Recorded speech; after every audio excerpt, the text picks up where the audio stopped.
नमस्कार साथियों, आप सबका हमारे YouTube चैनल पर स्वागत है। साथियों, प्राचीन भारत का इतिहास चल रहा है। प्राचीन भारत के इतिहास के अंतर्गत आज हम जो टॉपिक पढ़ने जा रहे हैं वो है भारत में इंडो ग्रीक या यवन शासक। इनसे संबंधित उन विषयों पर हम फोकस करके पढ़ेंगे जो हमारी परीक्षाओं में प्रश्न का सवाल का रूप धारण करती हैं। जैसे कि भारत में पहला यूनानी आक्रमण किसके नेतृत्व में हुआ? मिनेंडर कौन था? इसने बौद्ध धर्म की दीक्षा किससे प्राप्त की थी? हेलियोडोरस कौन था? इसे किस यूनानी शासक ने शुंग वंश के 16वें शासक भागभद्र के दरबार में विदिशा यानी कि वेशनगर भेजता है, जहां पर यह भागवत धर्म को स्वीकार करते हुए भागवत धर्म के सम्मान में गरुड़ स्तंभ का निर्माण कराता है। भारत में इंडो ग्रीक वंश का अंतिम शासक कौन था? यूनानियों ने यानी कि इंडो ग्रीक शासकों ने भारत को कौन कौन से महत्वपूर्ण देन दिए? इन सभी चीजों पर हम क्या करेंगे? चर्चा करेंगे। तो चलिए शुरू करते हैं। दोस्तों, हिंद यवन या इंडो ग्रीक जो शासक थे मूल रूप से यूनानी थे, बैक्ट्रिया के निवासी थे। कहां के निवासी थे? बैक्ट्रिया के निवासी थे। बैक्ट्रिया सीरिया का एक छोटा सा प्रांत था।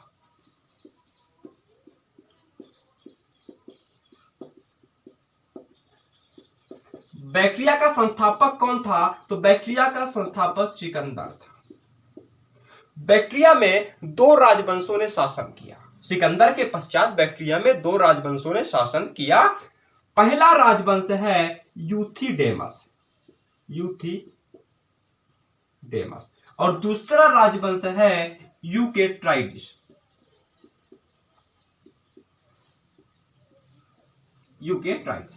तो बैक्ट्रिया का पहला राजवंश यूथिडेमस था। यूथिडेमस वंश की स्थापना बैक्ट्रिया के गवर्नर यूथिडेमस ने 212 ईसा पूर्व में की थी। यूथिडेमस की वंश की स्थापना किसने की थी? तो बता दें, यूथिडेमस वंश की स्थापना बैक्ट्रिया के गवर्नर यूथिडेमस ने ही की थी।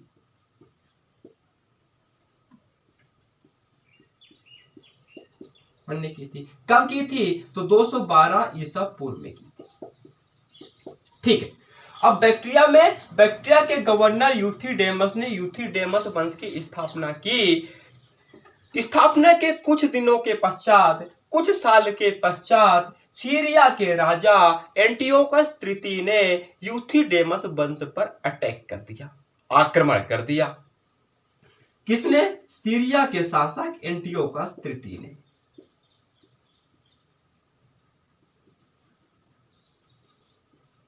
एंटियोकस तृतीय ने यूथिडेमस वंश पर आक्रमण कर दिया। जब एंटियोकस तृतीय ने यूथिडेमस वंश पर आक्रमण किया तो वहां के राजा यूथिडेमस ने इस एंटियोकस तृतीय को बुरी तरह से पराजित किया और एक संधि के तहत एंटियोकस तृतीय के प्राण बच पाए।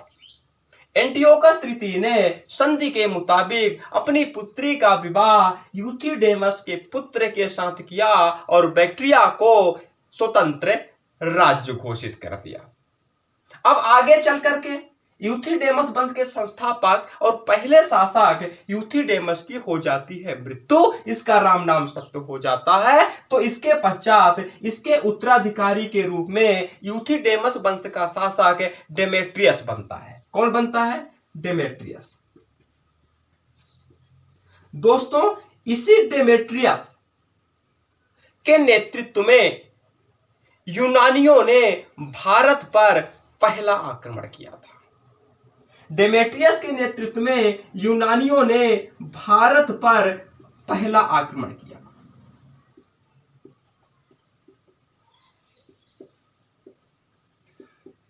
डेमेट्रियस के नेतृत्व में यूनानियों ने भारत पर जो पहला आक्रमण किया था वो हिंदू कुश पर्वत के रास्ते किया था। कहां से किया था? हिंदू कुश पर्वत के रास्ते। दोस्तों, प्राचीन समय से यानी कि प्रारंभ से ही भारत में जितने भी आक्रमण हुए हैं वो सब के सब हिंदू कुश पर्वत के रास्ते हुए हैं। इसका प्रमुख कारण यही है कि भारत अन्य ओर से, अन्य दिशाओं से सुरक्षात्मक आवरणों से घिरा हुआ है। जैसे कि उत्तर में हिमालय है, इधर पूर्व साइड यानी कि दक्षिण पूर्व में बंगाल की खाड़ी है, दक्षिण में हिंद महासागर है और पश्चिम में अरब सागर है। तो जब तक जहाजों का निर्माण नहीं हुआ था, प्रारंभ में भारत पर कोई आक्रमण करता भी तो कैसे करता, तो बता दें कि हिंदू कुश पर्वत से ही आक्रमण हुए हैं, चाहे वो मोहम्मद गौरी का आक्रमण हो, मोहम्मद बिन कासिम का आक्रमण हो या यूनानी आक्रमण हो। तो ठीक है, यूनानियों ने डेमेट्रियस के नेतृत्व में हिंदू कुश पर्वत के पश्चिमी भाग से भारत पर आक्रमण कर दिया। अब जब डेमेट्रियस भारत के पश्चिमी भागों को जीत रहा था, तभी यूकेट्राइडिस नाम के एक सरदार ने डेमेट्रियस के राज्य बैक्ट्रिया में विद्रोह कर दिया और वहां का शासक बन बैठा। अब डेमेट्रियस पश्चिमोत्तर भारत के कुछ भागों को जीता और आनन फानन में वहां यूनानी वंश की सत्ता रख के, यूनानी वंश की स्थापना करके भागकर बैक्ट्रिया विद्रोह को दबाने के लिए पहुंचा, लेकिन यूकेट्राइडिस से बुरी तरह से पराजित हुआ और आगे चल करके डेमेट्रियस की मृत्यु हो गई। यूकेटाइडिस वंश हमने कहा था कि एक सरदार था बैक्ट्रिया का, यूकेटाइडिस, जिसने यूकेटाइडिस वंश की स्थापना की। अब डेमेट्रियस का उत्तराधिकारी उसका दामाद एवं सेनापति मिनेंडर हुआ। कौन हुआ भाई? मिनेंडर डेमेट्रियस का उत्तराधिकारी हुआ। तो मिनेंडर ने पश्चिमोत्तर भारत में डेमेट्रियस द्वारा जीते गए क्षेत्रों पर अपना अधिकार किया और व्यास नदी को पार करके पूर्वी भारत में भी कुछ क्षेत्रों में अपना अधिकार कर लिया, क्योंकि जो डेमेट्रियस था बैक्ट्रिया में विद्रोह हो जाने के कारण केवल पश्चिमोत्तर भारत के कुछ क्षेत्रों को जीता था, व्यास नदी को पार नहीं कर पाया था। मिनेंडर को भारत में यूथिडेमस वंश का सबसे महान शासक माना जाता है। यह पहला विदेशी शासक था जिसने भारत में आकर बौद्ध धर्म को स्वीकार किया था। इसे बौद्ध धर्म से दीक्षित करने का कार्य बौद्ध भिक्षु नागसेन ने किया था, जिसकी जानकारी नागसेन के ग्रंथ मलिंद पन्हों से प्राप्त होती है।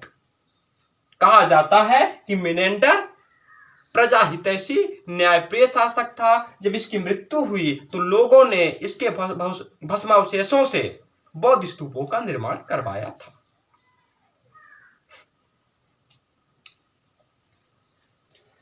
अब मिनेंडर का उत्तराधिकारी, जब मिनेंडर इस संसार को छोड़ करके चला गया तो मिनेंडर का उत्तराधिकारी स्ट्राटो हुआ। कौन हुआ? स्ट्राटो मिनेंडर का क्या हुआ? उत्तराधिकारी हुआ। स्ट्राटो भारत का पहला यूनानी शासक था जिसने अपने द्वारा ढलवाए गए सिक्के में अपनी मां के चित्र का अंकन करवाया था। इसके पश्चात जितने भी शासक हुए वो सब निठल्ले साबित हुए और यूथिडेमस के लिए खतरा बनते गए। यूथिडेमस का अंत हो गया। यूथिडेमस का अंतिम ज्ञात शासक हिप्पोस्ट्रेटस को माना जाता है। यूथिडेमस वंश का अंतिम शासक कौन था? तो बता दें, हिप्पोस्ट्रेटस।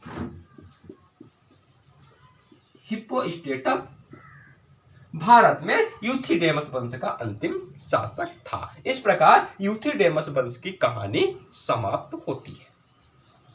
दोस्तों, हमने इन विषयों पर चर्चा करते हुए आपसे परीक्षा की दृष्टिकोण से जो महत्वपूर्ण तथ्य हैं उनमें से कुछ भी नहीं छिपाया है। कुछ लोगों का स्वभाव होता है चाहकर भी कुछ न छिपा पाना। जैसे कि अमिताभ बच्चन के जो पिताजी है हरिवंश राय बच्चन जी, उनकी एक पंक्ति है कि मैं अगर छिपाना जानता तो जग मुझे साधु कहता, शत्रु मेरा बन गया है छल रहित व्यवहार मेरा। तो ठीक है, हमने कुछ छिपाया नहीं है। चलिए बात कर लेते हैं यूकेट्राइडिस वंश की। दोस्तों हमने बताया था कि बैक्टीरिया में यूकेटाइडिस ने यूकेटाइडिस वंश की स्थापना की, किंतु जब यूकेटाइडिस की मृत्यु हो गई, जब यूकेटाइडिस का निधन हो गया तो इसका उत्तराधिकारी हेराक्लीज बना। हेराक्लीज उत्तराधिकारी बना, बैक्टीरिया का शासक बना। जब हेराक्लीज बैक्टीरिया के यूकेटाइडिस वंश का शासक था, उसी समय शकों ने बैक्टीरिया पर आक्रमण कर दिया। क्या किया? शक आक्रमण। यानी कि जब हेराक्लीज बैक्टीरिया के यूकेटाइडिस वंश का शासक था, उसी समय शकों ने हेराक्लीज यानी कि यूकेटाइडिस वंश पर आक्रमण कर दिया। हेराक्लीज बैक्टीरिया से अपने प्राण बचा करके भारत के तक्षशिला पहुंचा। कहां पहुंचा? भारत के तक्षशिला।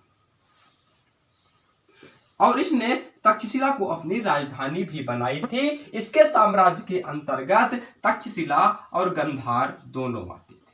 तक्षशिला और गंधार दोनों आते थे। भारत में यूकेटाइडिस वंश का सबसे महान शासक हेराक्लीज को ही माना जाता है। अब हेराक्लीज की आगे चल के मृत्यु हो जाती है तो हेराक्लीज का उत्तराधिकारी एंटियाकिल्डस बनता है।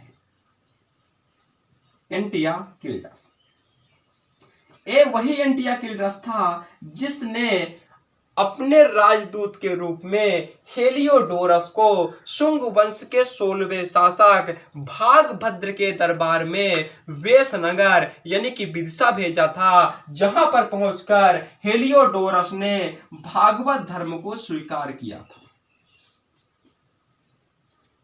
जहां पर पहुंचकर हेलियोडोरस ने भागवत धर्म को स्वीकार किया था और भागवत धर्म के सम्मान में इस हेलियोडोरस ने विदिशा यानी कि वेशनगर में गरुड़ स्तंभ का निर्माण करवाया था। भारत में यूकेटाइडिस वंश का अंतिम शासक हर्म्यूज को माना जाता है। किसे माना जाता है? हर्म्यूज को। हर्म्यूज को कहने का मतलब कि हर्म्यूज भारत में यूकेटाइडिस वंश का अंतिम शासक था, तो हर्म्यूज को ही भारत में हिंद यवन या इंडो ग्रीक वंश का अंतिम शासक माना जा सकता है। भारत को यूनानियों की महत्वपूर्ण दे।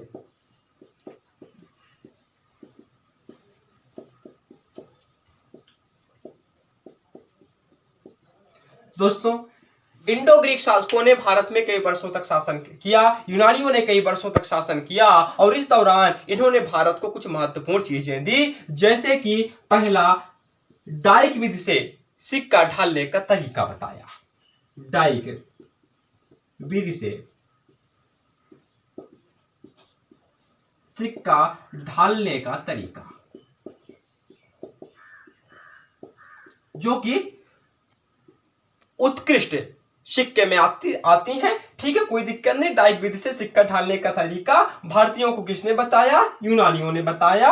यूनानियों ने भारत में सबसे पहले सोने के सिक्के जारी किए थे। बहुत इंपॉर्टेंट हो जाता है, पूछा जा सकता है कि भारत में सबसे पहले स्वर्ण सिक्के किसने जारी किए थे, तो बताएंगे यूनानियों ने जारी किए थे। यूनानियों ने भारत में सबसे पहले सोने के सिक्के जारी किए।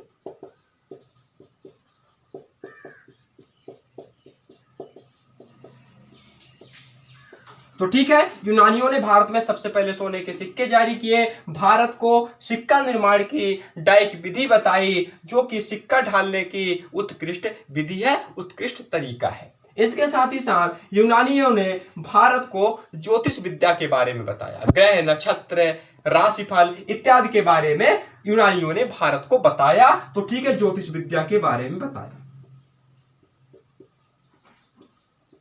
ज्योतिष विद्या के बारे में। इसके साथ ही साथ यूनानियों ने भारतीयों को पर्दा से अवगत कराया।